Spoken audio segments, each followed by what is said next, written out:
dans le myomètre.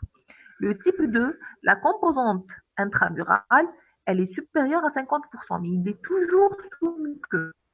Le type 3, il est sous muqueux avec la totalité de sa composante dans le myomètre. Donc, on peut dire que c'est un intramural, mais il touche l'endomètre. Donc, il est en contact direct avec l'endomètre. Le type 4, c'est un intramural dit vrai parce qu'il ne touche pas à l'endomètre, ni la séreuse. Le type 5, c'est un sous-séreux avec plus de 50% dans le myomètre. Le 6, c'est un sous-séreux avec plus, donc moins de 50% dans le myomètre. Et le type 7, c'est un sous-séreux pédiculé. Voilà les différents types. Donc, si vous avez de type 2 à type 5, vous pouvez dire que c'est un intramural, alors qu'il a une composante endométriale et il a une composante sous-séreuse. Voilà, donc ça c'est la classification radiologique. On parle de type.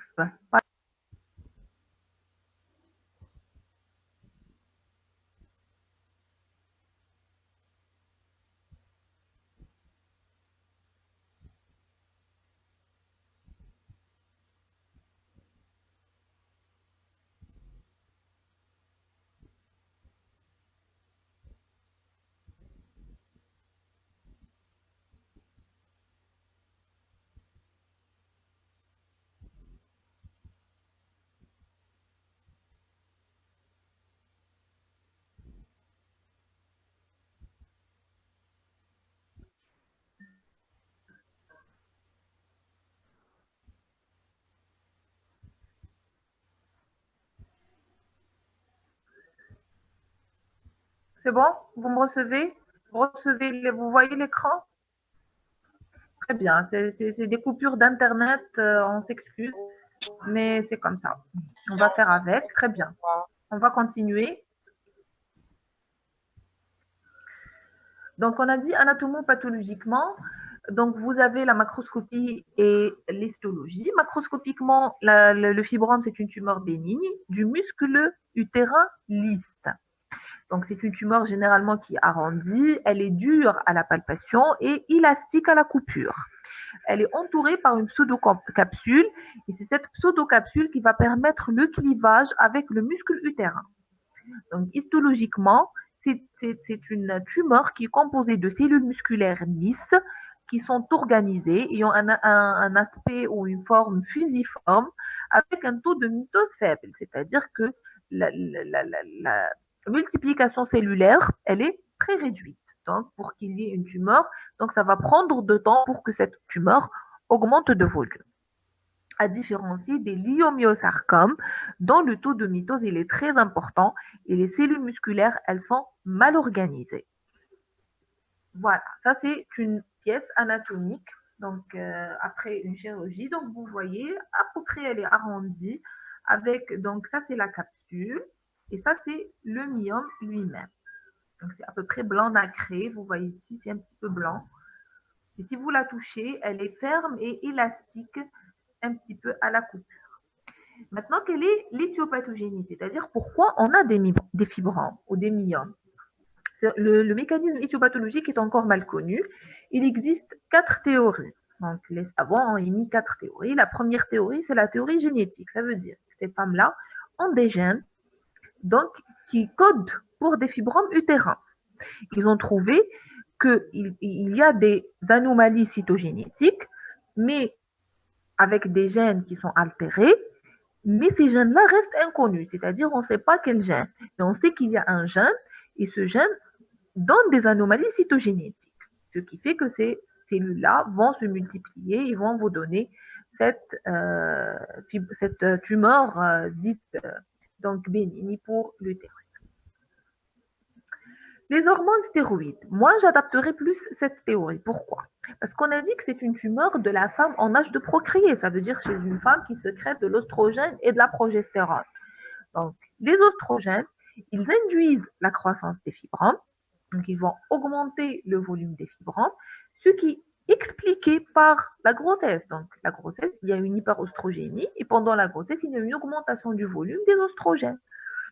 Ça, c'est d'une part. Il y a aussi en périménopause. Donc, toute la symptomatologie est révélée en périménopause et accentuée en périménopause avec augmentation des volumes des fibromes en périménopause. Et ce qui va encore appuyer cette théorie, c'est que les femmes qui sont ménopausées, on va noter une atrophie sévère de ces fibromes, voire une disparition. Donc, vous voyez quand même l'oestrogène explique pourquoi on a ces fibromes. La progestérone, c'est pas la croissance, mais c'est l'index mitotique, c'est-à-dire elle a un rôle mitogène sur les fibromes. Elle augmente l'index mitotique, c'est-à-dire elle augmente le nombre de mitoses de ces cellules fusiformes qui vont vous donner ce fibrome en phase lutéale. Donc ça, c'est l'hormone des stéroïdes qui est, comme je vous ai dit, le mieux adapté, c'est-à-dire celle qu'on va accepter probablement. Il y a la théorie aussi des facteurs de croissance. Donc, le corps humain va sécréter des facteurs de croissance qui vont être donc sécrétés. On a l'épidermal growth factor, on a l'insuline growth factor, insuline-like growth factor, le 1 et le 2, surtout le 2. Ce sont de puissants inducteurs de mitose. Donc, ils ont un rôle sur l'index mitotique. Voilà, c'est comme la progestérone. L'apoptose, donc la protéine BCL2, les savants ont trouvé que chez les femmes présentant des fibromes utérins, cette protéine, elle connaît une surexpression. Parce que son rôle, c'est quoi? C'est inhiber la mort cellulaire. Donc, si les cellules, parce que comme vous le savez, la cellule, elle est programmée. Donc, chaque cellule, elle a une durée de vie. Donc, au bout de cette vie, il y a systématiquement, l'organisme va éliminer cette cellule systématiquement grâce à une autre protéine. La BCL2, elle fait le contraire. Elle inhibe la mort cellulaire. Et chez les femmes ayant des fibromes utérins, ils ont trouvé que cette BCL2, elle connaît une surexpression, ce qui fait que les cellules ne sont pas éliminées et donc elles vont se collecter et vous former cette tumeur qui est le fibrome utérin.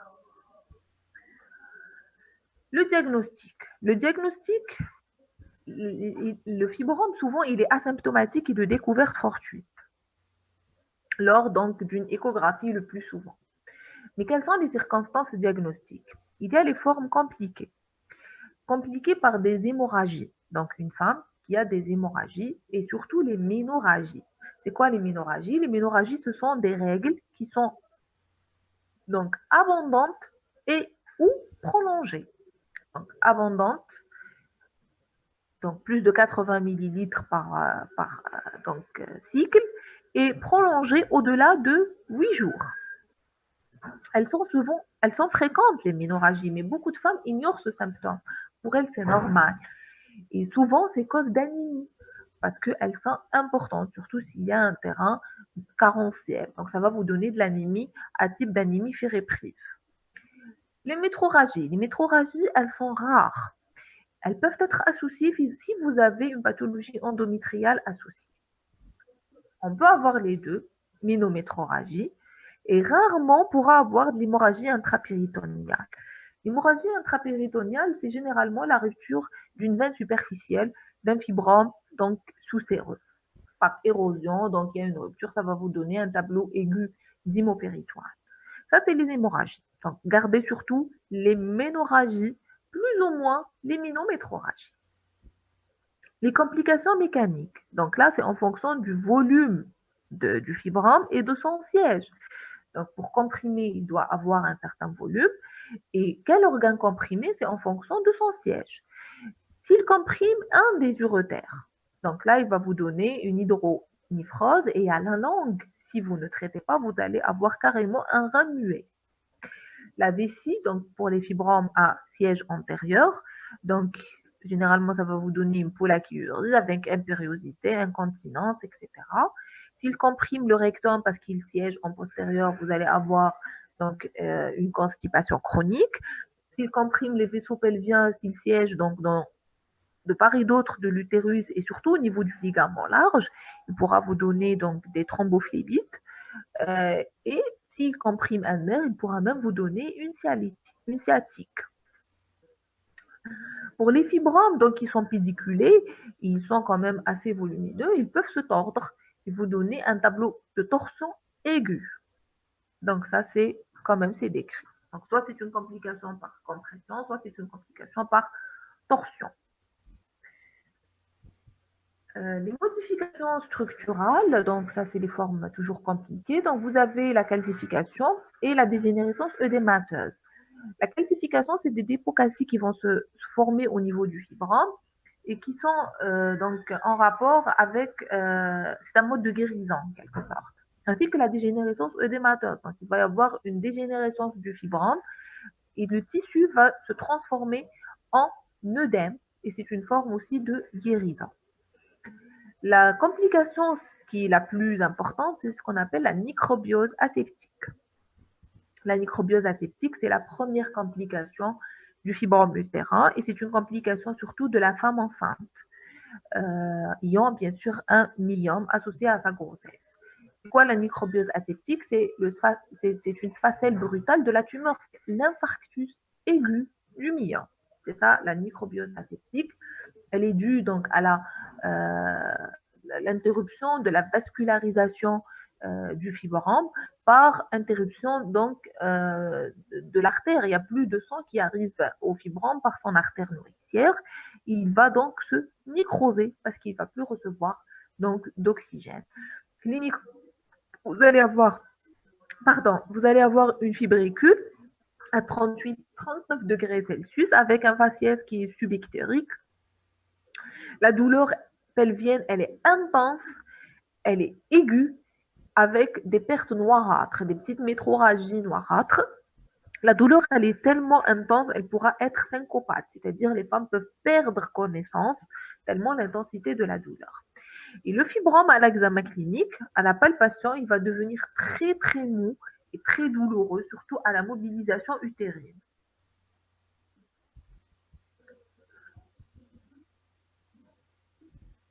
La dégénérescence kystique concerne quel type de myome? Elle concerne tous les myomes, mais surtout le myome intramural. C'est surtout les myomes intramurales. Donc, à l'échographie, vous allez avoir une image en cocarde. Ça veut dire quoi? Ça veut dire, parce que la nécrose, c'est quoi? C'est des plages de sang. Donc, ça va apparaître anicogène.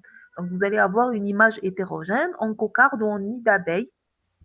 Donc, des plages écogènes, des plages anicogènes. Et c'est à l'intérieur du myome avec sa capsule donc périphérique qui témoigne donc du plan de clivage. Quel serait le traitement? Le traitement, c'est un traitement médical. Donc, on n'intervient pas chirurgicalement pour une microbiose aseptique. Donc, vous allez hospitaliser la malade avec un repos strict. Vous allez donner un traitement médical à type d'antibiotiques et d'anti-inflammatoires. Les anti-inflammatoires et les antalgiques, c'est pour la douleur. Vous allez mettre des antibiotiques à large spectre pour prévenir la septisation, parce qu'on a dit c'est une microbiose aseptique. Ça veut dire qu'il n'y a pas d'infection. Maintenant, avec la microbiose, et comme le vagin c'est un milieu septique, il pourrait y avoir une septisation.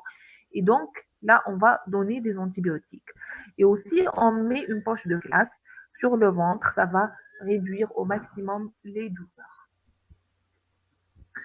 Voilà, ça, c'est des images de microbiose aseptique. On va arriver à la femme enceinte. Ça, c'est des images de microbiose aseptique. Vous voyez, c'est comme si le myome il est rangé à l'intérieur. Il n'y a plus de tissu, c'est du sang à l'intérieur. Ça, c'est le myome calcifié. Vous voyez, c'est des dépôts calciques à la périphérie et au centre. Et ça, c'est donc l'image en cocarde. Vous voyez, il y a des plages anicogènes avec des plages icogènes, des plages hétérogènes. Et voici la capsule périphérique, donc du myome. Voilà. Les complications infectieuses, elles ne concernent qu'un seul type de myome, c'est les myomes accouchés par le col. Et ça va vous donner de la microbiose septique. Pourquoi? Parce que donc, le myome, lorsqu'il est accouché par le col, il y a son pédicule qui va être donc comprimé au niveau du canal cervical et ça va vous donner une microbiose. Mais cette fois-ci, elle est septique. Pourquoi? Parce que le myome, il est à l'extérieur, il est dans le vagin. Et s'il est dans le vagin, le risque d'infection, il est très important.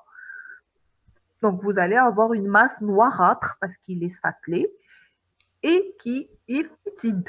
Fétide parce qu'elle est surinfectée.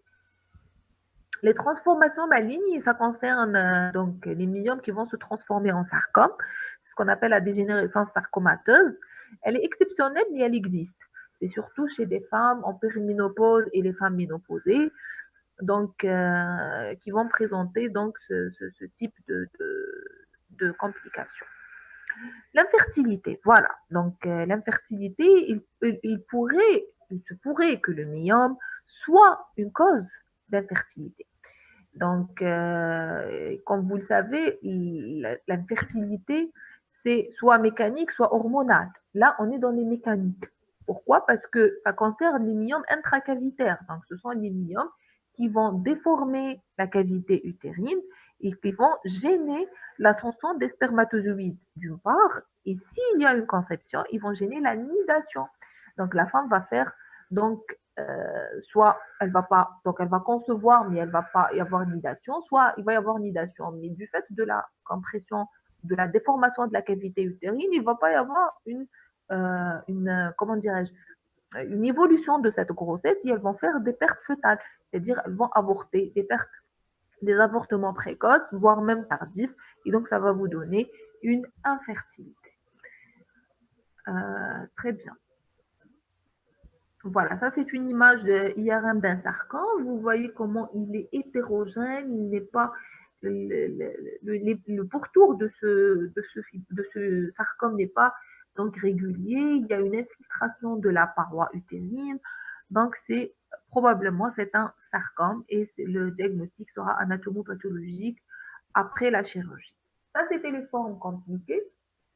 C'est-à-dire on a découvert le fibrome suite à une complication. Ça peut être des formes associées, c'est-à-dire on a découvert le fibrome en donc, cherchant une autre pathologie, telle que le col. Par exemple, vous cherchez une pathologie du col, vous trouvez un myome accouché par le col associé à un néo du col. Donc là, c'est le frottis cervico-vaginal et la colposcopie avec biopsie. Ou bien l'endomètre. Donc, vous avez une pathologie fibromateuse associée à un néo de l'endomètre. Et là, c'est surtout que vous allez avoir des ménométroragies. Donc, les métroragies vont être associées si vous avez une pathologie de l'endomètre, que ce soit une pathologie bénigne ou une pathologie maligne. Pour la grossesse, on arrive à la grossesse. Maintenant, la femme, si elle pourra concevoir malgré son fibrome, il va y avoir donc déjà le risque, on a dit, c'est la microbiose aseptique. Pourquoi? Parce qu'il va y avoir une augmentation du volume du fibrome sous l'effet des hormones de la grossesse, l'oestrogène. Donc, s'il augmente de volume, donc sa veine nourricière ou son artère nourricière ne va pas être suffisante, surtout qu'il va y avoir donc une augmentation du débit de perfusion de l'utérus et surtout du sac gestationnel, ce qui va priver un petit peu le fibrome de sa vascularisation. Il pourra donc vous faire une microbiose aseptique. Les premiers mois de la grossesse, les complications, c'est surtout le risque d'avortement avec rétention placentaire. On a dit si le fibrome il a une composante intracavitaire, il va y avoir une perte embryonnaire, voire une perte fœtale. Maintenant, s'il y a une perte, comment aller faire donc un curtage donc évacuateur parce qu'il déforme la cavité, donc on ne pourra pas faire un curtage évacuateur. Il y a souvent un risque de rétention placentaire. Les derniers mois, c'est surtout, il va gêner l'accommodation du fœtus. Donc, c'est en fonction de son siège. Si vous avez un siège préviat, c'est-à-dire qu'il est situé en bas, il va vous donner des positions vicieuses. Donc, vous allez avoir une présentation du siège ou une présentation transverse. Maintenant, si donc aussi il pourra vous donner une anomalie du travail parce que c'est un utérus qui siège d'un fibrome. Donc, la contraction utérine ne va pas être bonne, la propagation de l'onde de contraction ne va pas être normale. Donc, vous allez avoir des dystocies de démarrage ou une stagnation de dilatation. Le risque plus important, c'est l'hémorragie de la délivrance. Pourquoi? Parce que c'est un utérus qui ne va pas se contracter. Donc, la phase de décollement, déjà, si vous avez un obstacle préviat, vous n'allez pas pouvoir faire une délivrance normale. Et si la délivrance ait lieu, donc la vacuité utérine, si vous avez un fibrome avec une composante intracavité, il ne va pas être vide, donc il ne va pas se rétracter et vous allez avoir une hémorragie utérine par atonie utérine, une hémorragie de la délivrance par atonie utérine. Les formes associées, on a dit, soit il est associé à un néo du col, donc vous avez une pathologie myomateuse avec une pathologie cervicale. Donc là, il faut explorer le col parce que le fibrome, on a dit que c'est une pathologie bénigne. Donc, il n'est pas en pronostic vital en jeu. Mais le néo du col, c'est un pronostic vital qui est en jeu. Donc, il faut explorer le col et la conduite à tenir va être en fonction de la pathologie associée. Néo de l'endomètre. Donc, beaucoup de femmes font erreur. Donc, on a dit le fibrome, il donne surtout des ménorrhagies. Maintenant, si la femme, elle a des métrorragies qui sont associées, c'est qu'elle a une pathologie de l'endomètre. Maintenant, cette pathologie de l'endomètre doit être étiquetée. Est-ce que c'est une pathologie fonctionnelle et donc qui est associée sûrement à sa pathologie myométriale ou est-ce que c'est une pathologie donc organique? Ça veut dire qu'elle a un problème organique, un adénocarcinome. Donc là, il faut faire la biopsie et étiqueter ces métrorragies, ne pas dire qu'elles sont liées à un fibrome. La grossesse, on a dit, c'est soit donc vous avez les complications du T1 et vous avez les complications ultérieures du T3 et du travail que je viens d'expliquer. Voilà. L'examen clinique. Donc, l'examen clinique, il est souvent muet. On a dit les signes fonctionnels, c'est surtout les ménorragies. Métrorragies, elles sont associées si vous avez une pathologie endométriale fonctionnelle ou organique. On peut avoir les deux. La douleur, c'est pas une douleur vive, à part la douleur de la microbiose aseptique, mais c'est une douleur à type de pesanteur. Donc, ou bien à type de colique expulsive si vous avez un fibrome qui est accouché par le col. Les troubles urinaires s'il est compressif, et l'infertilité s'il gêne donc l'ascension des spermatozoïdes ou donc l'anidation ou carrément le développement embryonnaire ou fœtal. Mais le plus souvent, c'est muet. Hein. Donc, on n'a pas vraiment une pathologie, une clinique qui est spécifique pour le milieu. Maintenant, à l'inspection, si le fibrome il est de grande taille, il est important, donc vous allez voir une vousse sur suspubienne, surtout si la femme elle est mince. Hein. Si la femme elle est obèse, vous n'allez rien voir même s'il est de taille importante. À la palpation, bien sûr, en gynéco, on fait un toucher vaginal associé au palpé abdominal, au suspubien. Donc le fond et la forme de l'utérus peuvent être donc modifiés et vous allez pouvoir sentir cette masse au fond utérin. Au spéculum, donc, on va chercher un éventuel écoulement. Surtout, l'écoulement, il témoigne de quoi? Il témoigne, donc, soit c'est un écoulement sanglant, donc vous avez une pathologie de l'endomètre, soit c'est une hydrorrhée. L'hydrorrhée aussi, surtout chez une femme ménopausée, ça témoigne d'une pathologie carcinomateuse, soit c'est un écoulement donc purulent et ça témoigne de l'infection. Une déviation du col, donc lorsque vous mettez le spéculant, vous pouvez voir le col, normalement il est en postérieur, vous voyez un col qui est antérieur et qui est dévié, par exemple à droite. Ça veut dire quoi? Ça veut dire que sûrement vous avez une masse à gauche qui va dévier le col dans l'autre sens. Et des fois même, vous mettez le spéculant, vous trouvez un fibrome qui est accouché par le col. Le toucher vaginal couplé au palpé, c'est l'appartenance de la masse et la sensibilité des culs de sac. L'appartenance de la masse, parce qu'au début, lorsqu'on va faire l'examen, on ne saura pas. Est-ce que c'est une masse? Donc, on va trouver une masse dans le cul de sac utérin, donc latéral ou postérieur. Maintenant, on va dire est-ce que c'est une masse qui appartient à l'utérus ou pas? Vous allez chercher le séant de séparation. Le séant de séparation, c'est quoi? Lorsque vous mettez votre main sur la masse, vous allez faire des mouvements donc au niveau du col pour mobiliser l'utérus. Maintenant, si les mouvements au niveau du col sont transmis à votre main au niveau de la masse, c'est qu'elle fait partie de l'utérus. S'ils ne sont pas transmis, c'est que c'est une masse qui est annexielle et elle n'est pas utérine.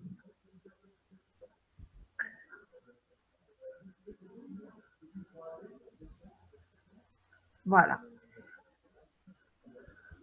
Donc, on va continuer. Voilà, ça c'est une image d'un spéculum. Vous voyez ici, ça c'est le col. Là, il y a un petit extropion au niveau donc du col, d'orifice cervical, et ça c'est le fibrome qui est accouché par le col. Tout ça c'est le fibrome, ça c'est le col. Qui est en rose, ça c'est le col, ça c'est le vagin, et ça c'est le fibrome utérin qui est accouché par le col.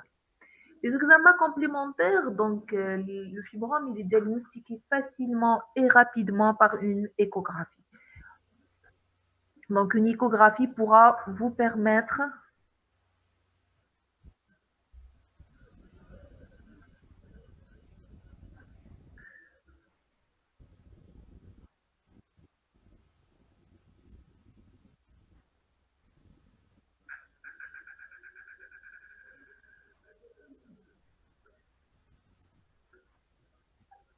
Donc, on a dit une échographie pourra vous permettre donc d'avoir un diagnostic de certitude avec, donc elle va vous donner la forme, donc l'hypogénicité du fibrome. Pourquoi j'ai mis variable? Parce que c'est en fonction du fibrome. Vous avez le fibrome calcifié, vous avez le fibrome en dégénérescence œdémateuse, vous avez le fibrome en dégénérescence, donc en microbiose aseptique, et vous avez le fibrome tout simplement normal, un fibrome avec une hypogénicité normale. Donc, elle est variable. C'est l'échographie qui va vous permettre de dire quel type donc de complications vous êtes. Le nombre de fibromes, on pourra avoir un seul comme on pourra avoir un utérus polymyomateux. La taille, on va mesurer la taille, les rapports avec la cavité utérine, et on va chercher le halo périphérique hypoïcogène qui témoigne du plan de clivage. Parce que si vous n'avez pas ce halo périphérique hypoïcogène, c'est le diagnostic différentiel avec l'endométrium. L'endométrium, c'est la même chose que le fibrome, sauf qu'il n'a pas de halo périphérique, et donc sa chirurgie, elle est très difficile. L'hystérosonographie, elle est faite pour les myomes sous muqueux, surtout à composante intracavitaire. Donc, vous allez injecter du sérum physiologique dans la cavité utérine et vous allez faire une échographie. Le sérum physiologique, pourquoi? Pour donc ouvrir la cavité utérine virtuelle et donc pouvoir faire une échographie. Donc, donc toute la pathologie de la cavité utérine pourra être mise en évidence. L'hystérographie, elle n'est plus donc de pratique courante. Pourquoi? Parce que actuellement on a l'hystéroscopie. Donc, on pourra faire. Donc, si vous faites une hystérographie, vous allez avoir des images donc de soustraction. L'IRM, c'est la cartographie ou la suspicion de sarcome utérin. Donc, si vous suspectez un sarcome utérin, vous demandez une IRM. Et sinon, c'est pour avoir la cartographie précise de ces fibromes en vue donc d'une chirurgie surtout. Donc, on l'a fait en préopératoire pour avoir donc une cartographie idéale et donc guider ce chirurgien pour sa chirurgie. Voilà, donc ça c'est l'image hystéroscopique, ça c'est la cavité utérine et ça c'est le fibrome. Ça c'est l'échographie, donc vous voyez ça c'est l'utérus. Vous voyez la ligne de vacuité, elle est normale, puis là elle est un petit peu déviée. Pourquoi vous avez un fibrome qui est antérieur et qui est phendique et il est calcifié. Voilà, donc il est calcifié. Ça, c'est un fibrome en microbiose. Voilà, voici une grossesse. Et ça, c'est un fibrome en microbiose. Vous voyez les plages anicogènes donc, qui témoignent de la dégénérescence. Et ça, c'est donc le pourtour et le plan de clivage. La prise en charge. Donc, la prise en charge, je le dis, je le répète à chaque fois pour toutes les promos. Les moyens thérapeutiques spécifiques pour prise en charge d'un fibrome utérin sont triples. Soit vous êtes en présence d'une abstention, donc l'abstention et la surveillance. Soit vous faites la radiothérapie, la radiologie interventionnelle, soit c'est la chirurgie. Ce sont les trois moyens de prise en charge spécifique des myomes.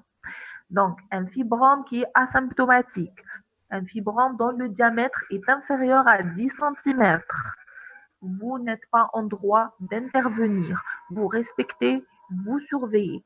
Certains disent vous surveillez, d'autres vous disent même pas un suivi échographique. Actuellement, même les fibromes dont le diamètre est supérieur à 10 cm et qui sont asymptomatiques ne bénéficient d'aucun traitement. Donc, fibrome asymptomatique, on va dire quelle que soit sa taille, bien sûr, à une certaine taille, il va devenir symptomatique. Mais quelle que soit sa taille, s'il ne gêne pas, faites rien du tout. Ça, c'est le premier moyen thérapeutique. Deuxième moyen thérapeutique. La technique de l'hystérosonographie, vous allez, donc femme en position gynécologique, sur table gynécologique, vous allez introduire un cathéter au niveau du canal cervical. de l'utérus et vous allez injecter du sérum salé. Et avec la sonde endovaginale au suspubien, vous allez faire l'écho. C'est ça l'hystérosonographie. Donc la cavité va s'ouvrir sous l'effet du sérum et vous allez pouvoir faire l'échographie.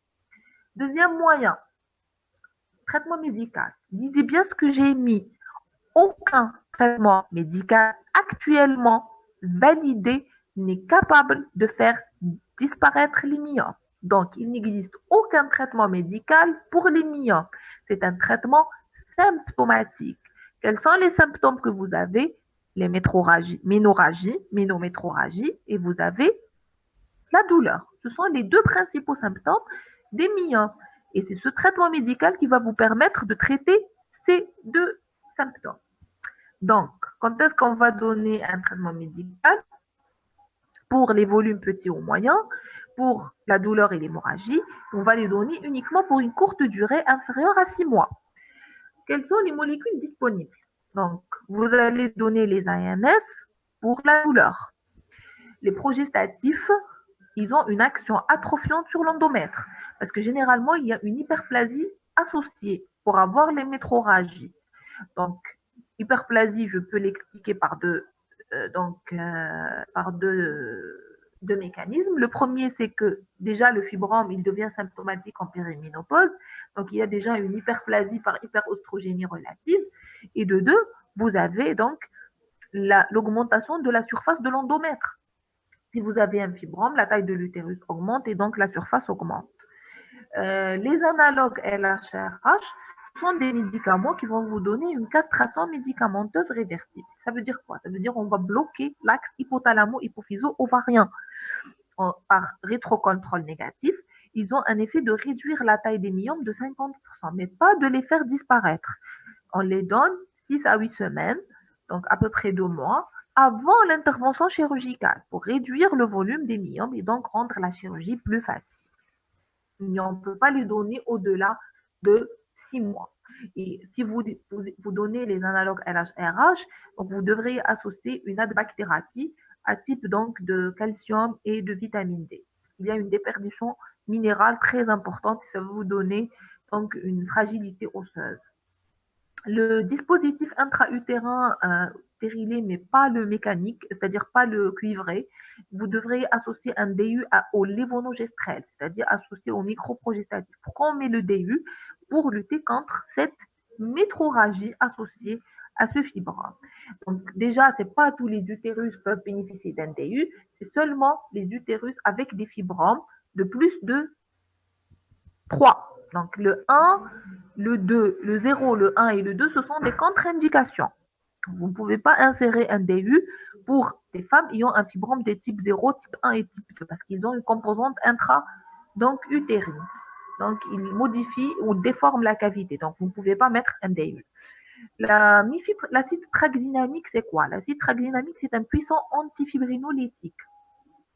Donc là, on va jouer sur la fibrose, plutôt sur la fibrine, c'est-à-dire la formation de fibrine après saignement. Donc là, il va antifibrinolytique, c'est-à-dire il va donc ne pas permettre la lyse du caillou de fibrine et de ce fait assurer l'hémostase. C'est toujours pour les saignements qui sont importants. Il est très, très coûteux et il n'est pas disponible en Algérie. La mifepristone, c'est un puissant antiprogestéronique. Donc, on a dit la progestérone index mitotique. Donc, il va lutter contre ici. Donc, il va diminuer la taille puisqu'il va donc son effet sera sur l'index mitotique. Il va améliorer les symptômes. Mais le problème, c'est que la mifepristone, c'est elle-même qui va donner. Elle a beaucoup d'effets secondaires. Donc, elle n'est pas tolérée par les femmes. Et les dernières molécules qui sont encore en cours d'essai, c'est les FPRM, les modulateurs des récepteurs spécifiques à la progestérone. Donc, ils sont en cours d'évaluation pour le traitement des symptômes et même on les utilise. C'est comme les analogues LHRH, ils permettent de réduire le volume donc, des biomes et donc ils ont un but en préopératoire. Voilà. Les progestatifs, ce n'est pas la progestérone. Donc, c'est pas la progestérone. Parce qu'ici, je vous dis progestatif et là, je vous dis antiprogestéronique. C'est pas la même chose. Donc, le deuxième traitement spécifique, c'est l'embolisation artérielle. Donc, c'est une technique de radiologie interventionnelle qui est destinée aux myomes de type 2 et plus. Donc là, le traitement spécifique du myome, donc vous avez l'embolisation artérielle et vous avez la chirurgie. Ce sont les deux moyens donc thérapeutiques spécifiques pour le myome. L'embolisation artérielle, c'est quoi? C'est une technique de radiologie interventionnelle donc pour le myome de type 2 et plus, c'est-à-dire les myomes qui ont une composante intramurale. On a dit 2 à 5, c'est les myomes intramuraux. Donc voilà, effectué sous anesthésie. Au cours d'une hospitalisation de 2 à 3 jours, qu'est-ce qu'on va créer? Une embolisation, c'est-à-dire on va faire une nécrose aseptique de ce myome, médicamenteuse. Donc, embolisation sélective par l'occlusion des vaisseaux myomato-nourriciers. Donc, c'est pour les myomes dont la taille est inférieure à 8 cm, parce que si la taille elle est importante, on va liser sûrement l'utérus. Les complications, c'est la nécrose extensive et celle qui est pire encore, c'est la dissection artérielle. La dissection artérielle parce que vous allez avoir par la suite une hémorragie péritoniale. Vous voyez ici, je vais vous montrer. Voilà, l'embolisation, vous voyez, on va venir par l'artère donc utérine, on va injecter des microparticules calibrées. Donc ces microparticules, on va les injecter au niveau de l'artère nourricière du fibrome. Donc si sous l'effet des microparticules, l'artère, elle est disséquée, donc il va y avoir une hémorragie. Et si on fait l'occlusion de plusieurs artères autres que celles du fibrome, on va avoir de la nécrose extensive. Donc, ce n'est pas toujours évident. Il faut faire très attention. Il faut quelqu'un d'expérimenté pour faire ce genre de radiologie interventionnelle. Sinon, c'est le traitement classique et le traitement chirurgical. Donc, les indications, quand est-ce qu'on passe à la chirurgie? Lorsque vous avez des myomes compliqués. Compliqués par un retentissement sur l'hémoglobine, c'est-à-dire que vous allez avoir de l'anémie microcytaire hypochrome, donc d'origine carentielle. Parce que à chaque fois, chaque mois, vous signez, vous faites des ménorrhagies ou des ménométrorragies, vous allez donc aggraver votre anémie. Si elle a des douleurs chroniques, donc des douleurs chroniques rebelles au traitement, si elle a donc un fibrome dont la taille est très importante et qui devient compressif, et si elle a des troubles de la fonction reproductive où elle est orientée pour une procréation médicalement assistée. Parce que personne, la femme qui a problème de fertilité, qui est adressée à la PMA, ils ne peuvent pas lui faire de la PMA si elle n'a pas un utérus normal. C'est pour ça il faut donc intervenir chirurgicalement, même s'il n'a pas de douleur, si elle n'a pas de douleur et elle n'a pas de métrorragie. Ou bien vous avez donc un fibrome qui est associé à une lésion génitale patente. Là, on revient à la lésion génitale patente. Là, c'est pas, on va indiquer le traitement chirurgical, pas parce qu'on a un fibrome, mais parce qu'on a une pathologie associée. Donc, vu que j'ai une pathologie associée, donc je vais traiter les deux en même temps. Le volume supérieur à 10 cm, je vous ai dit, actuellement, ce n'est plus une indication systématique, mais imaginez donc une femme qui a un fibrome dont la taille dépasse les 10 cm. Même si elle n'est pas gênée, mais elle a une augmentation, ne serait-ce qu'elle a une augmentation du volume abdominal. Certaines femmes, ce critère seul peut les gêner. Donc, si elle est gênée, on intervient. Si malgré l'augmentation de la taille du fibrome, elle n'est pas gênée, on pourra laisser. Donc, si elle n'a pas de douleur, elle n'a pas de métrorragie, on peut ne pas y toucher. C'est surtout si vous avez des myomes compliqués ou une lésion associée. Qu'est-ce que vous allez faire comme traitement chirurgical? C'est la myomectomie. Donc, on va intervenir par traitement radical ou traitement conservateur. Le traitement conservateur, c'est la myomectomie, c'est-à-dire on va enlever le myome et on va conserver l'utérus et la fonction reproductive. Le risque hémorragique péropératoire, il est important. Et la récidive, elle peut y avoir et être tardive. Donc, il faut faire attention. Donc, jamais ne faites entrer une femme pour une myomectomie avec un HB qui est inférieur à 11 et ne faites jamais de myomectomie si vous n'avez pas une donc, réserve de sang. Ça, c'est parce que la myomectomie, elle est très hémorragique. C'est un acte chirurgical qui est très hémorragique. La voie, elle est en fonction de la taille et du siège du myome. Donc, la voie, elle peut être abdominale s'il est volumineux ou il est polymyomateux. Elle peut être vaginale s'il est accouché par le col. Une cilioscopie si la taille est inférieure à 8 cm et hystéroscopie s'il est intracavitaire. Donc, ça dépend du siège du myome. En fonction, on pourra intervenir. Ou bien on va faire un traitement radical qui est l'hystérectomie. Donc on va enlever la totalité de l'utérus avec tous ces myomes. C'est un traitement radical qui ne va pas conserver donc l'utérus et la fonction reproductive. Elle est, lorsque vous dites hystérectomie, vous devriez compléter. Est-ce que total ou subtotal? Total, ça veut dire que vous allez enlever l'utérus et le col. Subtotal, si vous enlevez uniquement le corps utérin. Et vous devriez compléter, est-ce qu'elle est interannexielle ou avec annexictomie? Interannexielle, ça veut dire que vous laissez les ovaires. Avec annexictomie, vous enlevez les annexes, c'est-à-dire l'ovaire et trempe. Bon, si chez la femme non ménopausée, s'il n'a pas de pathologie ovarienne associée, on pourra donc laisser les ovaires parce qu'on a trouvé qu'il reste, même là, après la ménopause, il y a toujours une sécrétion résiduelle d'oestrogène. La voie abdominale ou vaginale, comme je vous ai dit, c'est en fonction du volume et du siège du myome. Voilà. Donc ça, c'est une myomectomie par voie chirurgicale normale, la parotomie. On a ouvert le muscle utérin et on a extrait le myome. Ici, c'est un myome donc, par voie hystéroscopique. Donc, vous voyez à l'anse, on va par morcellement, donc on va faire une myomectomie. Ça, c'est une pièce d'hystérectomie. Vous voyez que c'est une hystérectomie totale parce qu'on a enlevé le col, siège d'un myome intramural. Donc, on a enlevé le col et c'est une hystérectomie interannexielle parce qu'il n'y a pas donc d'annexe. Voilà, en conclusion, donc les fibromes sont une pathologie bénigne de la femme en âge de procréer, surtout en périménopause. Le plus souvent, ils sont asymptomatiques et la prise en charge dépend de l'âge, le désir de grossesse et le contexte clinique. La prise en charge, on a dit, c'est pour la douleur et les métrorragies, c'est un traitement médical, mais pour le fibrome lui-même, pour régler le problème du fibrome, soit c'est la radiologie interventionnelle, soit c'est la chirurgie. Donc, reste la première indication d'hystérectomie chez les femmes en périménopause.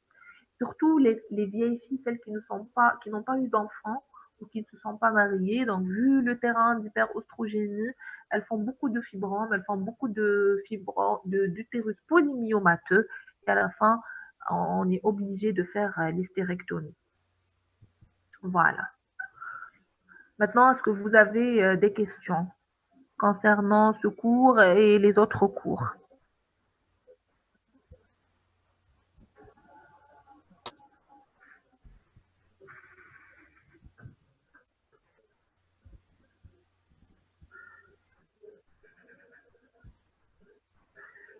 Voilà, ça veut dire quoi une présentation appliquée? Une présentation appliquée, donc vous avez la présentation refoulable. Lorsque vous faites le toucher vaginal et vous refoulez la tête avec vos deux doigts, elle va se refouler facilement. Elle est refoulable.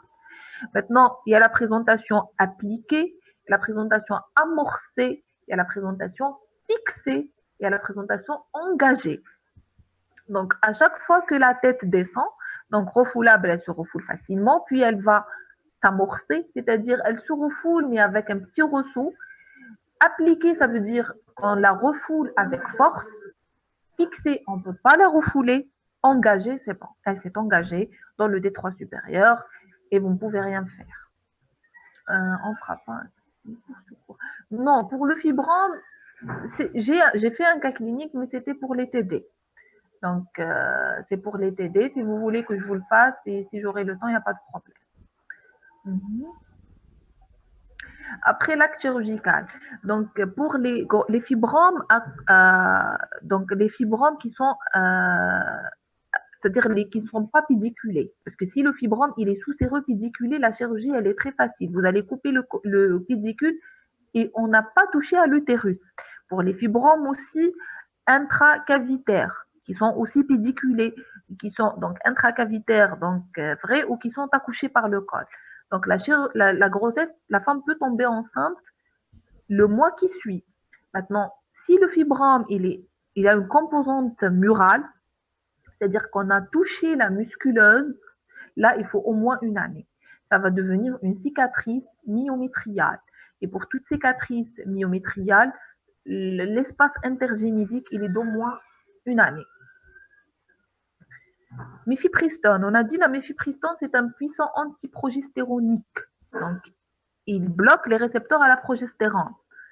Donc, c'est des comprimés dosés à 200 microgrammes et qui sont donnés pour donc les métrorragies et pour réduire le volume donc du fibrome. Ils ont beaucoup d'effets secondaires et on ne les utilise pas vraiment, surtout pour les effets secondaires. Il y a une déperdition aussi osseuse très importante, c'est comme les analogues LHRH. Voilà.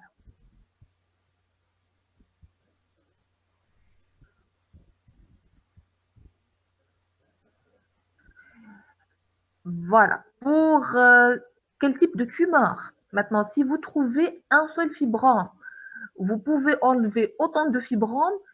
Bien sûr, déjà, lorsque vous allez décider la chirurgie, on a dit il faut faire une cartographie, il faut faire une IRM pour connaître combien de tumeurs vous avez, de fibromes. Hein, je parle toujours de fibromes. Combien de fibromes vous avez? Si vous enlevez, est-ce que vous enlevez un? Vous allez enlever deux. S'il est polymyomateux, vaut mieux discuter donc l'hystérectomie d'emblée. Donc déjà au début, lorsque vous entrez, vous allez donc être d'accord avec votre patiente. Madame, vous avez plus de 3 fibromes, vous êtes en périménopause, on ne va pas s'amuser à enlever un par un, on va vous faire une hystérectomie. Maintenant, si c'est une femme âgée de 39 ans ou de 38 ans qui est désireuse d'enfants et qui a plus de 2 fibromes, donc vous allez enlever bien sûr celui qui gêne beaucoup, surtout la grossesse, mais le reste, vous allez les laisser. Sinon, vous allez déformer son utérus. Ici, il est déformé ou les sièges de multiples cicatrices. Même si elle tombe enceinte, elle ne pourra pas mener une grossesse à terme. Donc, vous voyez, c'est au cas par cas. Pour si vous avez une pathologie associée. Maintenant, si vous avez un problème au niveau du col ou au niveau de l'utérus, de l'endomètre, là, même si vous avez un fibrome, ce n'est pas le fibrome qui va indiquer l'indication chirurgicale. Ça va être en fonction de la pathologie associée. Un problème au niveau du col ou un problème au niveau de l'endomètre et surtout une pathologie carcinomateuse, donc, c'est l'hystérectomie. On ne va pas jouer à enlever, donc, faire une endométrectomie et à faire donc une myomectomie. Donc, on va aller vers le traitement radical. Le score d'évaluation du bien-être fœtal, c'est le score de Manning. Donc, ça, c'est un score qui est composé de plusieurs paramètres. Donc, vous avez les mouvements donc fœtaux, mouvements de flexion-extension, les mouvements respiratoires. Vous avez aussi la quantité du liquide, vous avez le RCF et tout ça va vous permettre d'avoir un score. Si le score il est supérieur à 8, on dit que c'est un bon score de Manning. Entre 6 et 8, il y a une petite souffrance. Inférieur à 6, le score de Manning n'est pas bien, donc on est dans la souffrance fœtale chronique. Progestérone, c'est l'hormone naturelle. Les progestatifs, ce sont des molécules qui sont, on dirait, un dérivé de la progestérone. Mais ça n'a pas les mêmes effets. Donc, ce n'est pas les mêmes effets que la progestérone. Vous allez faire ça dans un cours, donc les ostroprogestatifs, quand vous allez faire la pilule. Donc, Dr Bali va vous expliquer très bien la différence entre progestatif et progestérone.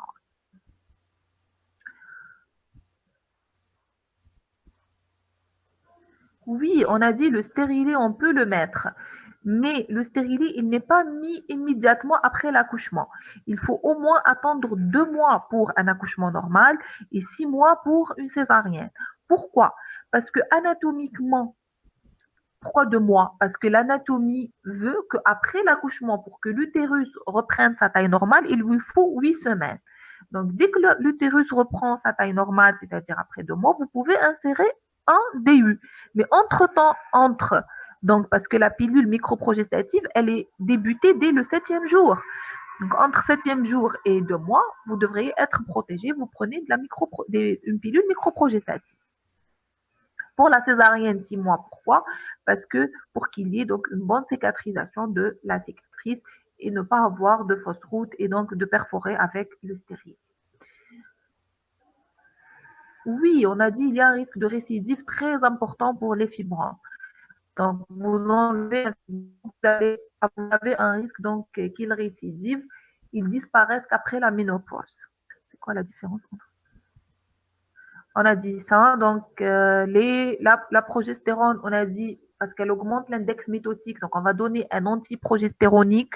Les progestatifs, ils ont un effet sur l'hypertrophie de l'endomètre ou l'hyperplasie de l'endomètre. Donc, un progestatif, il a un effet atrophique.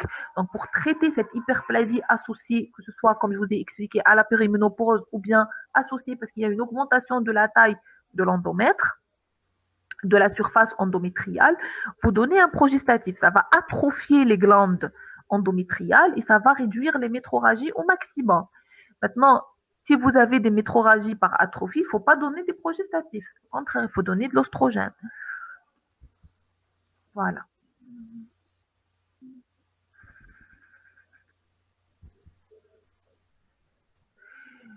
Pour les analogues LHRH, on commence par des cures de 3 mois. Donc, vous donnez la première cure, soit vous donnez une injection qui couvre les 3 mois, soit vous donnez une injection mensuelle pendant 3 mois.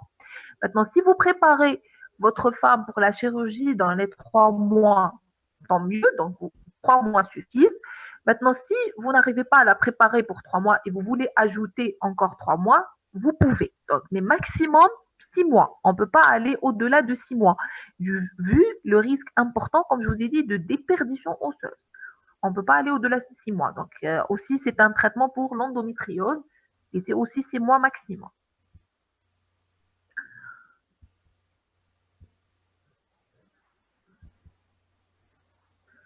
Je vous ai dit, oui, la plupart des fibromes sont méconnues et elles sont diagnostiquées lorsque la femme va faire sa première échographie. Pour les femmes qui n'ont pas de problème, la première échographie gynécologique chez nous, c'est lorsqu'elle tombe enceinte. Donc, elle va retrouver donc un fibrome utérin qui est associé à sa grossesse. Je vous ai dit, le retentissement sur la grossesse est en fonction du siège et de la taille du myome. Il peut avoir un retentissement pour le T1, il peut avoir un retentissement pour le T3. Le traitement, à part la microbiose aseptique qu'on va traiter par un traitement médical, il n'y a pas de traitement pour le myome associé à la grossesse. On ne touche pas, on respecte, on ne fait rien du tout.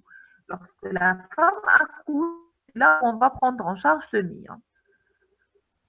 Oui, la cancérisation est possible, surtout pour les formes en périménopause ou s'il y a une persistance d'un myome après la ménopause.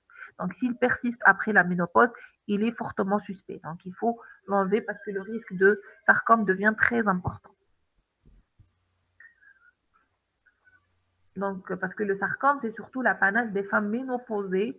Donc, rapidement, vous allez avoir donc, une augmentation du volume très rapide avec altération de l'état général. Et le sarcome, il y a différents types histologiques du sarcome. Donc, c'est une entité à part. Mais le risque existe, oui. Il y a un risque de cancérisation.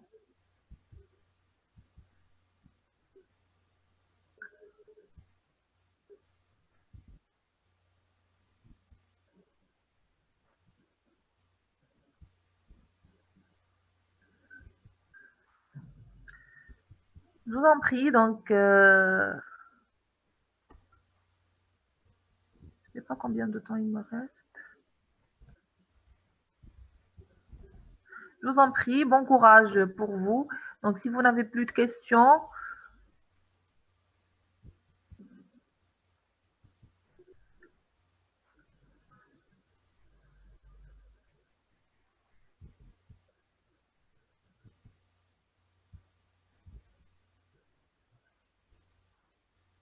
très bien. Donc, je vous remercie et bon courage.